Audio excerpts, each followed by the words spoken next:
오늘 함께 묵상할 하나님의 말씀은 요한계시록 2장 18절부터 마지막 절까지입니다. 두아디라 교회의 사자에게 편지하라. 그 눈이 불꽃 같고 그 발이 빛난 주석과 같은 하나님의 아들이 이르시되, 사도 요한이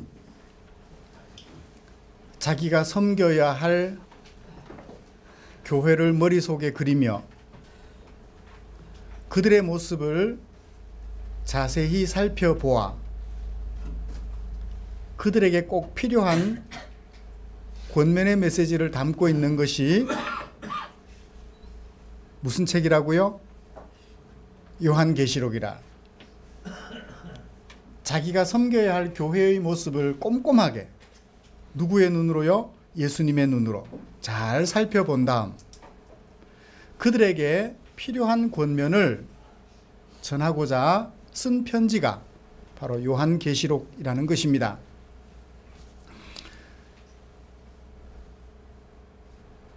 가깝게는 자신이 섬겨야 할 교회를 7교회로 정하고 그들 교회의 모습을 자세하게 각각 살펴본 후에 4장부터는 그들 교회를 향한 공통적인 권면, 마지막 21장까지 여러 가지 장르의 자신이 전하고자 하는 권면의 메시지를 담아 전해주고 있습니다. 우리는 지금 4주간에 걸쳐 사도 요한이 살펴본 섬겨야 할 교회들의 모습 세세하게 관찰해보고 있습니다. 우리가 몸담아 섬기는 교회는 어떤 모습일까요? 현실을 관찰하는 것은 쉽지 않습니다. 그러나 그 기준이 있다면 그 기준에 비교하여 살펴보면 우리 교회의 현실을 비교적 잘 관찰해 볼 수 있을 거예요.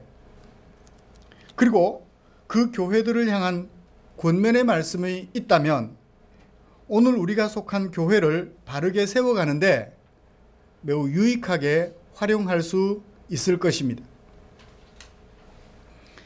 여러분, 지금까지 살펴본 바 세상 속 교회의 모습 3가지를 살펴보았는데요. 3 교회의 모습을 살펴보았습니다. 첫 번째 교회는 에베소 교회의 모습이었죠. 어땠습니까?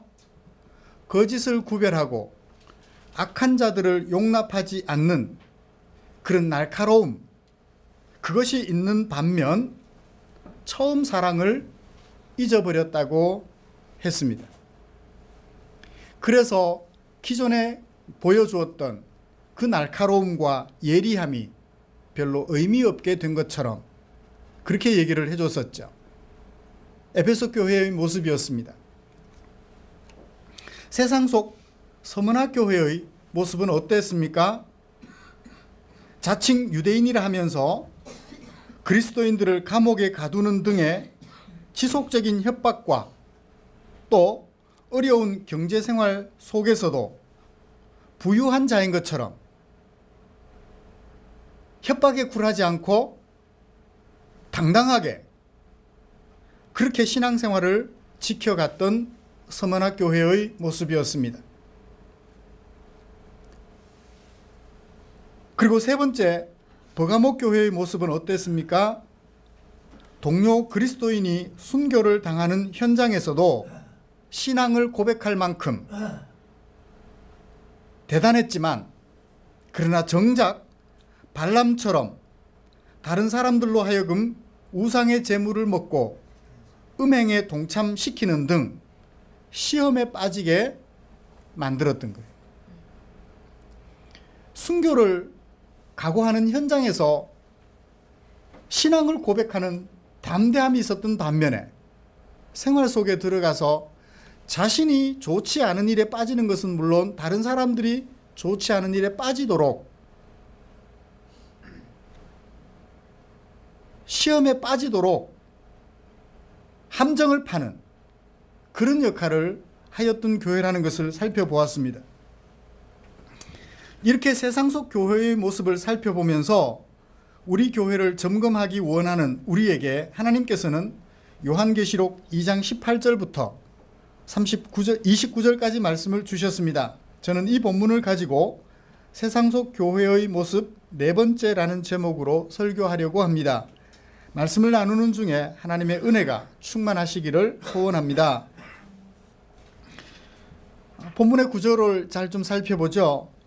18절에서 이 두아디라 교회에게 보내는 편지를 누가 쓰게 하셨는지를 소개해 주고 있습니다. 그리고 19절부터 21절까지는 두아디라 교회의 현실을 잘 소개해 주고 있습니다. 그리고 그 현실에 맞는 권면이 22절부터 29절까지, 28절까지고 29절은 모든 교회들에게 보내는 후렴구, 성령이 교회들에게 하시는 말씀을 들으라고 촉구하고 있죠. 저는 이 본문을 세 가지로 나누어서 두아디라 교회의 사자에게 편지하게 하신 예수님이 당신의 모습을 어떻게 소개하고 있는지 살펴보면서 두아디라 교회를 향한 예수님의 마음을 우리 함께 읽었으면 좋겠고요. 그 다음에 두아디라 교회의 현실을 살펴보면서 우리 자신의 현실을 살펴보기를 원합니다. 그리고 마지막 예수님의 권면을 새겨보면서 우리가 속한 교회를 두아디라 교회 편지 받기 전 두아디라 교회의 모습이 아니라 편지 받은 후 교정하였을 그들의 모습과 닮아가는 우리 교회가 되기를 간절히 소원합니다. 두아디라 교회의 사자에게 편지하게 하신 예수님의 모습을 18절에서 이렇게 소개하고 있습니다. 그 눈이 불꽃 같고 그 발이 빛난 주석과 같은 하나님의 아들이 다음과 같이 말씀하셨다 라고 얘기를 하고 있어요. 여러분, 예수님을 소개하면서 하나님의 아들이라고 했어요. 하나님의 아들이다. 그 하나님의 아들을 설명하기 위하여 몇 가지 중요한 구절을 말하고 있어요. 첫 번째는 그 눈이 불꽃 같다. 그 발은 빛난 주석과 같다. 직유법을 사용하여 그 하나님의 아들 예수님을 조금 더 부연 설명하고 있습니다. 왜 이렇게 하나님의 아들 예수님, 편지를 쓰게 하신 하나님의 아들 예수님을 소개하면서 이런 용어들을 설명하려고 사용했을까요? 뒤에 메시지와 연관성이 있다는 거예요. 무서운 아빠가 회초리를 들었다. 그렇죠? 사랑의 아빠가 회초리를 들었다. 이런 얘기는 잘 안 하잖아요. 사랑의 아빠가 좋은 말씀 해주셨다. 아빠를 설명하는 앞에 단어는 뒤에 얘기할 내용, 실제적인 내용과 연관성이 있다는 것을 유념했으면 좋겠어요. 그 눈이 불꽃 같고 그 발이 빛난 주석과 같다. 예수님을 소개하면서 이런 표현법을 썼는데요. 이 표현은 사도 요한이 어느 날 갑자기 가지고 온 말은 아닙니다. 구약 성경에서부터 이미 다른 선지자들이 사용했던 말이에요. 다니엘서 10장 6절에서 다니엘은 이렇게 얘기를 합니다. 새 일해 동안, 모두 며칠이요? 새 일이면 21일 동안 금식하며 기도한 후에 다니엘이 환상을 보게 돼요. hitdegel강 가에서 새 일해 동안 금식하며 기도한 후에 환상을 보게 되는데, 그 환상 중에 찾아오셔서 자신을 격려해 주시던 한 사람을 이렇게 소개해요. 또 그의 몸은 황옥 같고 그의 얼굴은 번갯빛 같고 그의 눈은 횃불 같고 그의 팔과 발은 빛난 놋과 같고 그의 말소리는 무리의 소리와 같더라. 여기 놋이라고 번역된 단어와 빛난 주석 같다라고 하는 그 주석이라는 단어는 같은 의미를 가지고 있어요. 영어로는 브레스라고 하고요. 노쇠 또는 주석이다. 주석은 합금 종류인데 이 노쇠라고도 번역되기도 합니다. 어떤 의미를 가지고 있을까요? 그러니까 자신을 찾아와서 21일 동안 금식하며 기도한 후에 걱정하는 자신에게 한 사람이 찾아와서 위로의 말씀, 격려의 말씀을 들려주시는데 그 한 사람의 모습을 빛난 주석 같다, 횃불 같은 눈이다, 눈을 가졌다라고 설명해줘요. 그때 다니엘이 사용했던 표현을 사도 요한도 그대로 가지고 왔어요. 이 불꽃 같은 눈을 가진 예수라고 다니엘은 횃불 같은 눈이라고 표현했는데 이것을 사도 요한은 불꽃 같은 눈이라고 말을 했다고 하죠. 그래요. 여기 불꽃 같은 눈이라는 말은 어떤 의미를 가지고 있을까요? 자세히 살펴 안다라는 얘기예요. 무엇을요? 마음 속에 있는 것까지도. 어떻게 할 수 있습니까? 19절과 20절을 보시면 불꽃 같은 눈을 가지고 살펴본 결과 그 모습을 자세하게 소개하고 있는데 쉽게 봐서는 알 수 없어요. 그냥 2.0, 1.5 시력을 가진 눈으로 봐서는 잘 볼 수가 없어요. 불꽃 같은 눈이 아니면 볼 수 없다는 것입니다. 우리 사랑하는 김미순 집사님의 마음을 제가 어찌 알겠습니까? 그죠? 이 눈으로, 안경을 끼고 있는 이 눈으로 어찌 알겠습니까? 그런데 아마 저보다는 우리 최영조 집사님께서는 더 잘 아실 것 같아요. 왜요? 수십 년 동안 한 방에 지내시며 한솥밥 드시며 지내오셨으니까 눈만 끔뻑해도 무슨 생각을 하고 있는지 아실 거예요. 그렇지만 저는 제대로 알 수가 없습니다. 저는 불꽃 같은 눈이 아니지만 남편 되신 최 집사님은 불꽃 같은 눈으로 보고 있을 거예요. 아내가 무엇이 필요한지, 무엇이 부족한지, 무엇이 기쁘게 하는지 아마 그 주변 여건들을 잘 살펴보고 있었기 때문에 속 마음까지 잘 아실 것 같아요. 그래서 위로가 필요하면 위로해 주실 것이고, 때로 협의를 해야 될 것이 있으면 협의도 하실 거예요. 불꽃 같은 눈으로 살펴보고 계시기 때문에 가능하다는 얘기입니다. 그 다음에 빛난 주석 같은 발을 가졌다라는 말은 어떤 의미가 있을까요? 요한계시록 1장 15절에서 예수님을 소개할 때도 이미 사용한 말입니다. 그의 발은 풀무불에 단련한 빛난 주석과 같고, 그렇게 얘기를 했어요. 그리고 계시록 13장 2절에 보면 이 예수님의 발과 대조되는 발 얘기를 또 합니다. 내가 본 짐승은 표범과 비슷하고 그 발은 곰의 발 같고. 자, 사람을 해롭게 하고 그리스도인들을 해롭게 하고 신앙의 혼돈을 불러일으키고자 하는, 핍박하는 이 짐승의 발은 뭐와 같고? 곰의 발과 같대요. 곰의 발. 그런데 예수님의 발은 빛난 주석과 같대요. 어떤 차이점이 있나요? 대조를 하고 있으니까. 하나님의 사람, 그리스도인들을 격려하고 위로해 주시며 소망을 주시는 예수님의 발과 그리스도인들을 핍박하고 환난에 빠지게 하며 신앙적으로 헷갈리게 하는 이 짐승의 발은 곰의 발 같대요. 대충 어떠한 내용인지 짐작이 되시죠? 빛난 주석. 그냥 주석이 아니라 빛난 주석. 여러분, 눈만 불꽃 같은 것이 아니라 발도, 서 계시는 그 발조차도 빛이 나요. 시커멓지 않고 흑암이 아니고 빛이 나요. 아마 이것은 그런 의미를 담고 있을 것 같아요. 세상을 밝게 통치한다. 짐승이 그 곰 같은 발바닥으로 사람을 해롭게 하고 그리스도인들을 해롭게 하고 환난에 빠지게 하며 혼돈에 빠지게 한다면 빛난 주석 같은 예수님의 발은 어떻게 통치하실까요? 빛나게, 어둠이 없이 사람들에게 환난을 주시지 않고 기쁨과 행복을 주시며 사람들에게 즐거움을 주신, 참 행복, 참 사람들에게 사는 삶을 주시는 예수님이라는 뜻이 아닐까라고 생각을 해봅니다.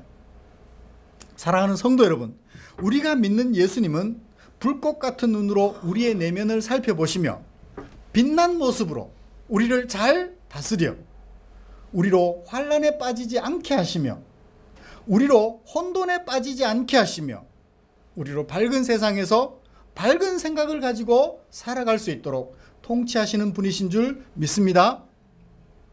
그래요.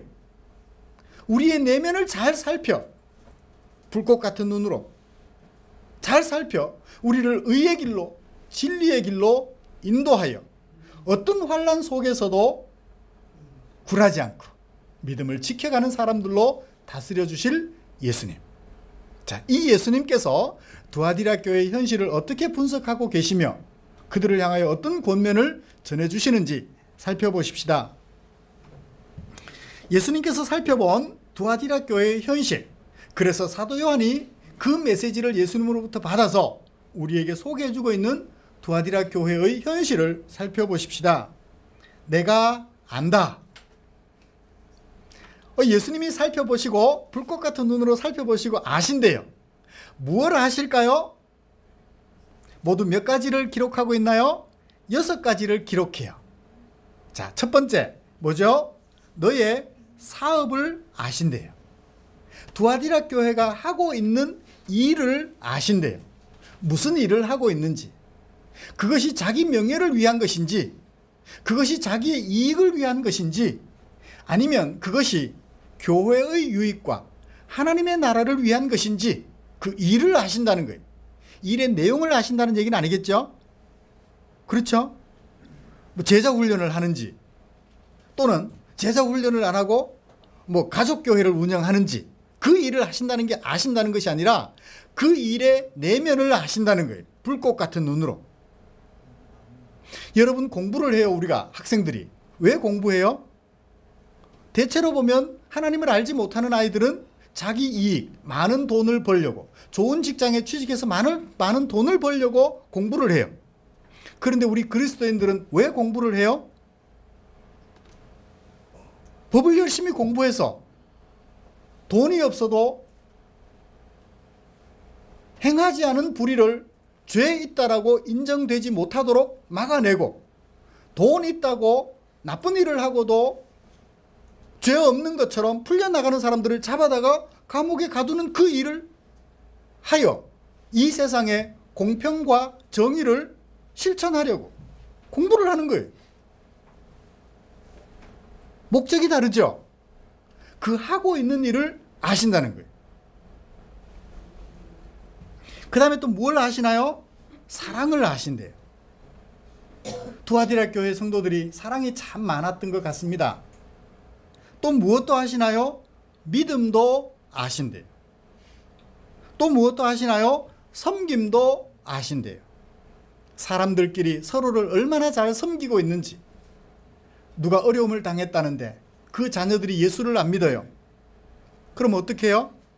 자식들을 바라보면 교회도 안 다니고 앞으로 교회 올 가능성도 안 보이고 그 어른 도와봐야 별로 의미가 없어가 아니라, 그럼에도 불구하고 우리와 함께 한 교회에서 서로를 섬기며 살아가고 있음에 사랑으로 보살펴주고자 하는 그 섬김 말입니다.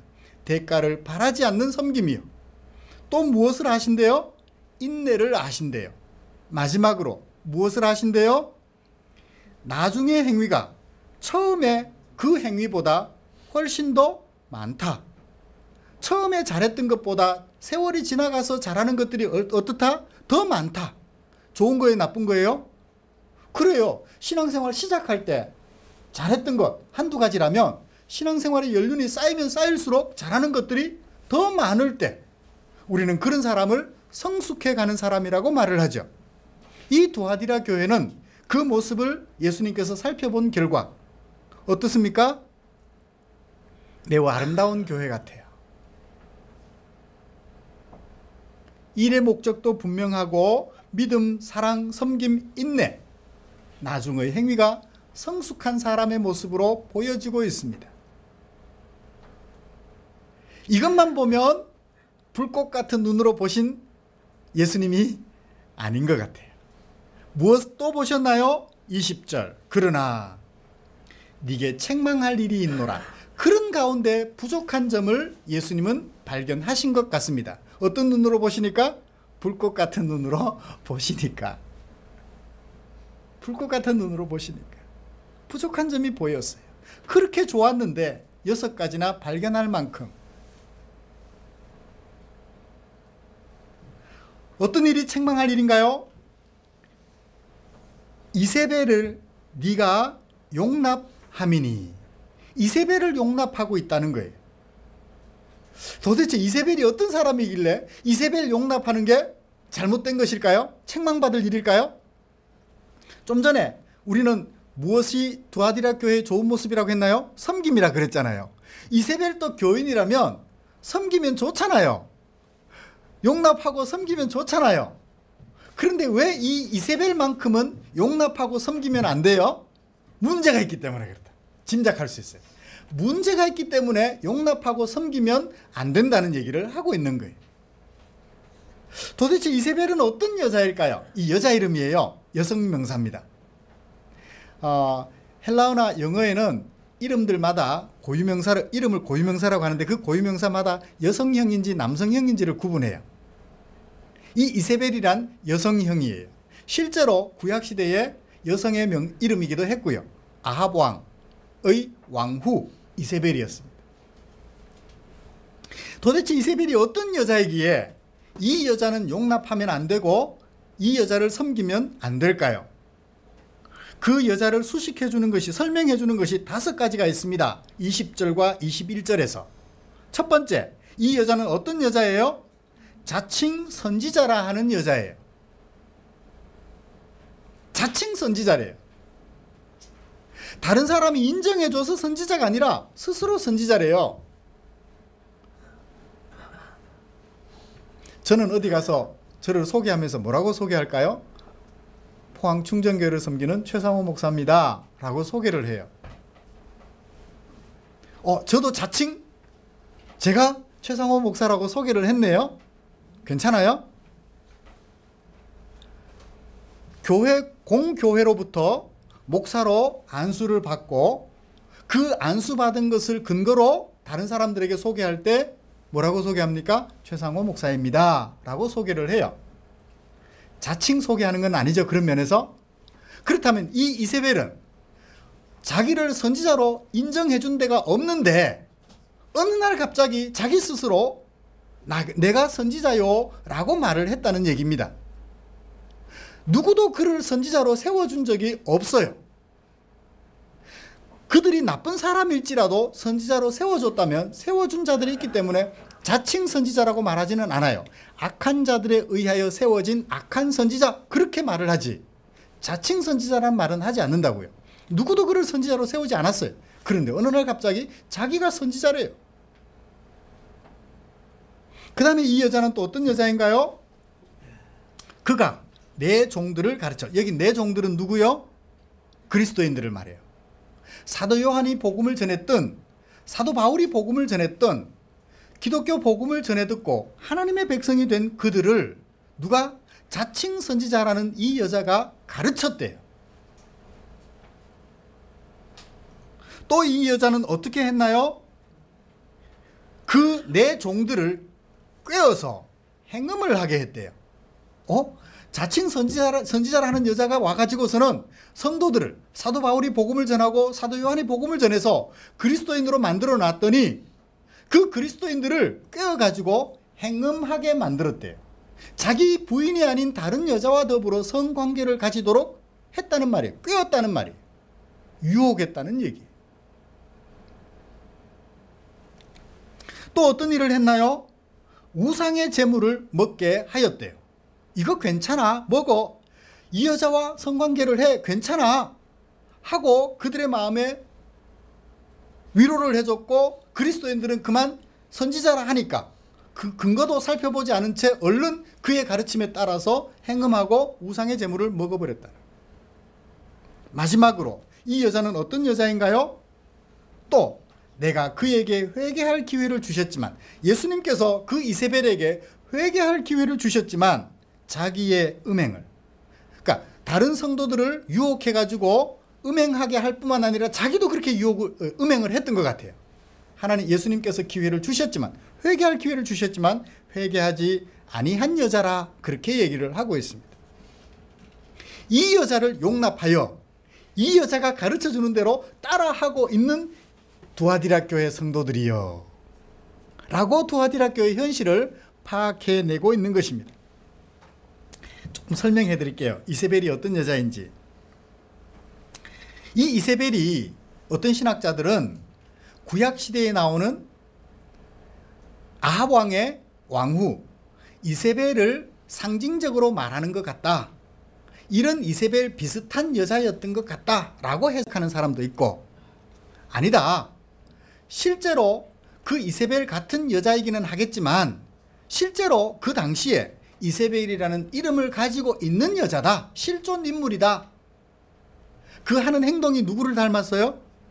구약의 아합 왕의 아내 이세벨을 닮은 여자이기도 하고 이름도 같은 동명이인이다 라고 해석하는 사람들이 있어요.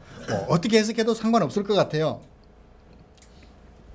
이 두아디라라는 도시에 대한 얘기들을 좀 해볼게요. 두아디라는 무역도시입니다. 인구 2만 5천 명이 살아요. 지금. 그러면 이 포항만 할까요? 포항의 인구가 얼마예요? 50만이에요. 옛날 군, 읍 단위, 면 단위 지역 빼고 포항시, 요 시내만 하면 얼마나 될까요, 인구가? 제가 조사를 해보지 않아서 정확하게 알 수 없습니다. 그러니까 지금 우리 포항 시내, 여기 시로 분류된 동으로 말하는 연이읍 생지리, 우리와 같이 읍면 단위 지역이 아닌 동으로 말해지는 그 지역만으로 포항시라고 한다면 글쎄요, 포항시로 승격되기 전 인구 정도 되지 않을까 싶은 생각을 해봅니다. 제대로 건물도 서 있지 않고 했던 그 모습, 그 정도로 생각하실 수 있을 것 같아요. 작은 도시입니다. 그렇지만 무역으로 유명했던 도시라고 해요. 특히 어떤 공업이 발달했느냐면, 어떤 산업이 발달했느냐면 직조, 그리고 염색업, 이런 것들이 발달하여 이것을 지중해를 넘어 에게해까지, 에게해를 넘어 지중해까지 멀리까지 무역을 하는 무역도시로 소문이 나 있었습니다. 그곳에 우리 잘 아는 사람이 있어요. 누가 있죠? 직조, 천 장사하는 사람. 자주색, 천 장사하는 사람. 자주장사, 루디아. 아실 거예요. 사도 바울이 빌립보 지역을 여행하며 두아디라 여자 자주장사, 두아디라 여성 루디아를 만났던 것을 우리는 기억합니다. 그러다 보니까 이 두아디라 지역에 직물조합이 있어요. 이 직물조합이 형성되어 있는데 그 직물조합이 수호신처럼 여기는 신이 있었습니다. 그 신의 이름은 티림노스라고 하는데요, 그리스의 태양신 아폴로와 같은 역할을 합니다. 다른 이름일 뿐이에요. 같은 역할을 해요. 태양신이에요. 티림노스 신을 섬기는데 이 직물조합이 수호신처럼 여겨요. 그러니까 그 조합원들이 해마다 이 티림노스 신을 위하여 제사를 준비하고 축제를 엽니다. 그때마다 짐승을 잡아 고기로 우상에게 제사한 다음 그 뒤풀이로 음란하게 성관계를 가져요. 뒤풀이에요. 지금 뭐 이렇게 거기 오늘날 우리 시대에 비교를 바로 할 수 있을지는 모르겠습니다. 우리나라도 그렇죠. 크리스마스 이후에 산부인과에 낙태하러 오는 사람이 많다고 그러죠. 브라질에 같은 경우 삼바 축제를 마치고 나면 낙태 수술을 하느라고 산부인과들이 난리래요. 그런 것과 흡사한 것 같습니다. 우상에게 제물을 바쳐 제사를 드린 후에 거기서 나온 술과 고기를 먹고 마시며 뒤풀이로 음란한 행위들을 일삼는 것 같아요. 그 신전의 여사제들은 거의 창녀처럼 그렇게 살았다는 얘기입니다. 자, 이런 단체 속에 그리스도인들이 예수를 믿고 개종을 해서 그리스도인으로 살게 돼요. 그 속에 목적도 분명한 일, 사랑, 믿음, 섬김, 인내, 아름다운 열매들을 많이 맺어가지만 그들과 거리를 두고 멀어져서 살려면 쉽지가 않아요. 왜요? 그들 조합에 끼어 있어서 그들과 함께 생활을 해야만 경제적으로 안정된 생활을 할 수 있잖아요. 그렇죠? 그들 무리에 끼어야 돼요. 안 그러면 그들을 벗어나면 그들의 보호를 받지 못하고 조합의 보호를 받지 못하며 조합의 보호를 받지 못하면 생활하기가 어렵다고요. 우리나라도 그런 것 같아요. 직장에 노조가 만들어졌습니다. 노조 간부들의 눈에 엇나기 시작하면 회사 생활 못한다 그래요. 하다못해 최근에 뉴스에 나왔죠. 그 회사에 버스 회사에 취직을 하려면 노조 간부들에게 돈을 주고 취직을 한대요. 그 정도랍니다. 어느새 노조가 권력이 돼서 정말 조합원들을 잘 보살피자고 했던 것이 부패하여 타락하게 되었던 거예요. 전 노조가 다 그런 건 아니겠죠. 다 그런 건 아니겠죠. 이와 마찬가지예요.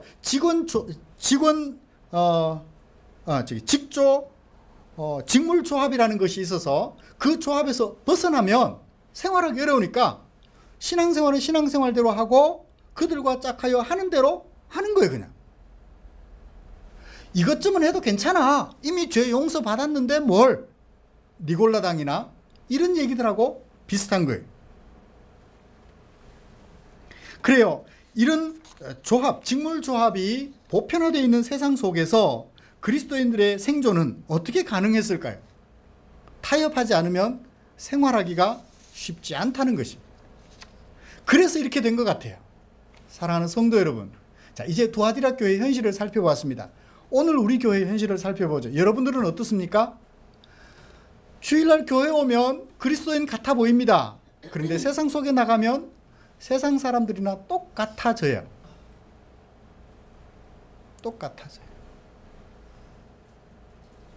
그들 속에 들어가서 그들의 보호를 받으며 안정된 경제 생활을 하려면 그들이 하는 대로 해야 돼요. 어떻게 해요? 시골 같은 데는 지금도 동제사를 드립니다. 동제사를 지내요. 아시잖아요. 선앙당, 동네 선앙당, 고목나무 밑에 사당을 짓고 동네 어른들이 해마다 모여서 제사를 지냅니다. 교회 다니는 그리스도인들도 어떻게 해요? 그 동네에서 동민으로 살아가려면, 서로 품앗이 해주고 하고 살아가려면 어떻게 해요? 동제사에 참여를 하는 거예요.